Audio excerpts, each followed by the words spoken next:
September 19 kabayan. At araw po ngayon ng Huwebes. Magandang sikat ng araw. Dahil naka-vitamins. Sa taas po na ito ay bukuan pa rin po ng amo. Dito ay ano pa yung amo ko, silip-silipan ng mga halamanan. At pamparelax po yan nila sa kanilang isipan at mata. At ang liwayway ay papasok na. Ang oras po ngayon ay 6:33 AM, September 19 kabayan. Doon na rin tayo nag-almusal sa lamesa sa labas. At tayo tapos na kumain. Bagong umaga. At lupit na, no? Ano po yung kabayan? Sprayan ng gamot. Ginagamit po yon sa mga halaman na masamang damo. Yung po ini-spray. At pwede rin sa mga insecticide kababayan. Para mas maganda ang bunga ng mga halaman nila.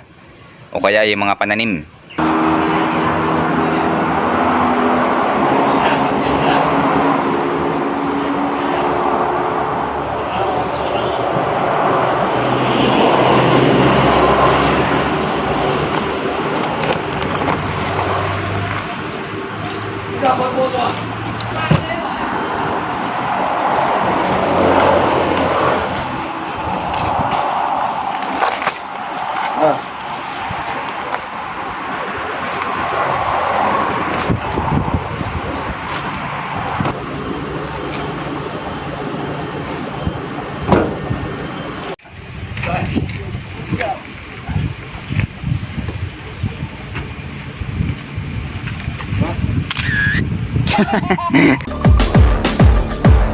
Hello. Ngayong tanghali kabayan ay break time namin, kakain sa saan kuya? Sa labas. Ito may tolan ha. Ikaw sa labas kakain, dapat kami sa loob. Kakain kami sa labas kabayan at natapos namin yung isang area doon. Sa loob tayo kakain. Sa loob. Sa loob di sana masarap. Kami kakain na po. Tanggal pa. Kung natanghali kabayan, kain tayo. Parang birthday yan lang eh. Ito kabayan oh. Ang ulam ngayong tanghali dito. Alright. Sarap, kain tayo. Ay, taba ng ano.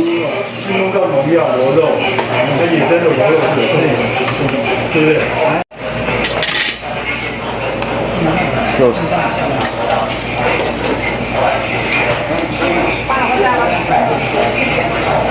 Ayan natin kinuha. Alright. Sama eh, kumukuha ng sabaw. Yun oh. Kay Michael oh, digpan-digmaan. Tsaka sa ating sabaw, sarap. Sige, salamat. Kababayan, gano'n po kataas yung mga bundok dito. Sayad na po yung ulap. Kababayan oh. Part po ito ng Taytong Factory.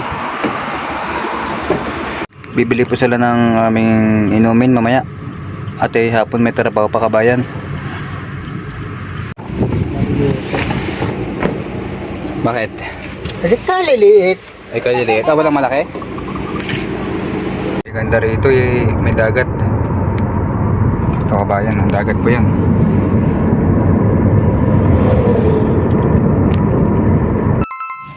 Yun know, pagising lang dito kami nagpahinga mga kababayan.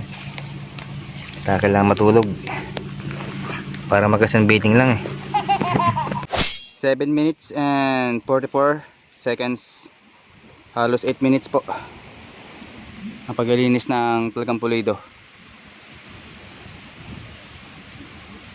4:30 pauwi na po kami.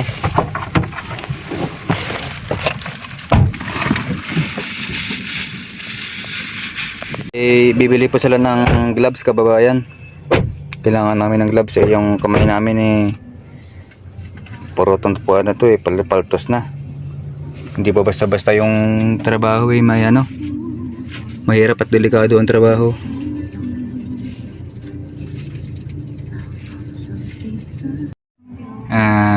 Dito kababayan, sa aking trabaho ay nais ko sa inyo i-share to bilang bukal sa puso kababayan. At sa mga nanonood po sa akin ng mga mabubuko sa Taiwan. At kung meron kayong hindi nagustuhan sa aking pag-vlog, sa aking sinasabi ay ako na po yung humingi sa inyo ng pasensya kababayan, sa aking content sa buhay, sa aking ginagawa. Nandito po ako para sa inyo na isa ako sa nagpapalakas ng loob kababayan bilang isang OFW mangbubuko sa Taiwan. God bless at tuloy-tuloy lang po tayo sa buhay.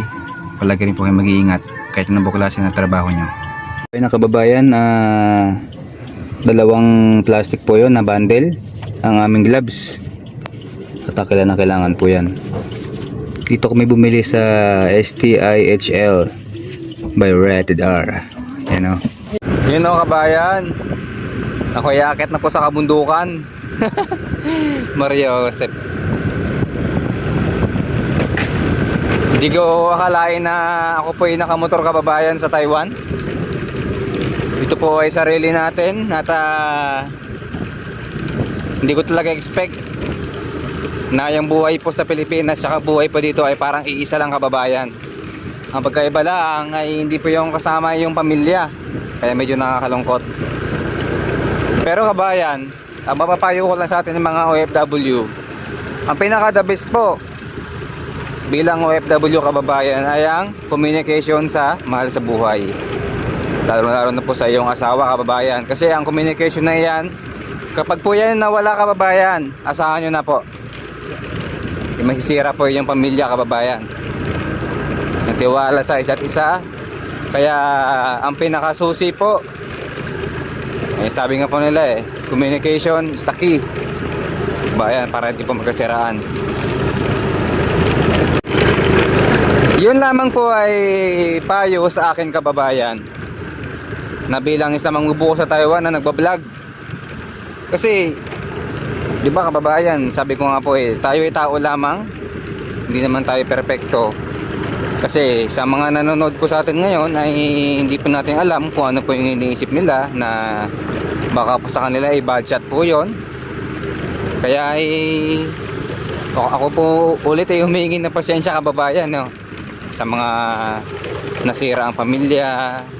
Makasabihin nila nagbablog lang, nagmamarunong nga sa buhay. Hindi po ganun kababayan, ang ganda po dun Sabi nga po nila share your knowledge lang kababayan. At syempre pa nag-click ka, share your blessing. Ganun lang po yung kababayan. Kasi kababayan, kaya ko ito ginagawa para pagdating ng araw na wala na ako sa Taiwan, itong video na ito ay napapanood ko kasi nakakamiss ng lugar na ito. Sa mahabang panahon po na tayo nandito bilang isang OFW kababayan, sayang kapag po yung nakatikop lang yung bibig. Kung ano yung gusto mong gawin sa buhay, gawin mo lang. Minsan lang naman tayo mabuhay kababayan sa mundong ito. Kababayan, tayo na sa bahay na. At ang kagandahan nito kababayan ay nagmumuni-muni na ang aking mahiwagang posing. Yan kababayan, muni-muni. At ang oras po ngayon ay 5:57, 3 minutes. Tayo papasok ka sa kwarto. Yan, buhay ng isang OFW kababayan. Ito una po naman ang kasampay na damit. At may barbell. Ito kababayan ay kanya po niyang ginawa na sarili sa Kuya Michael. At may binili siyang dalawa nito. Pang ano po yan, braso. Pang bicep kababayan, tsaka tricep. Ngayon kababayan, meron po ditong barbell at kailangan natin ng medyo pitik sa ating muscle. Kasi ano po medyo masakit. Kailangan natin ng mas masakit pa kailangan. Yung kababayan. Ngayon, muni-muni. Katapos ko na tumawag sa mahal sa buhay sa Pilipinas. At wala tayong ibang gagawin ngayon kundi mag-antay ng katawagin para kumain. Kasi nagluluto po yung amo kababayan. At magandang gabi kababayan. Dito ko muna po tatapusin ang aking episode day 133, September 19 evening night. habang tayo nagbubuhat-buhat ng barbell. God bless kababayan. Salute to all OFW sa buong mundo.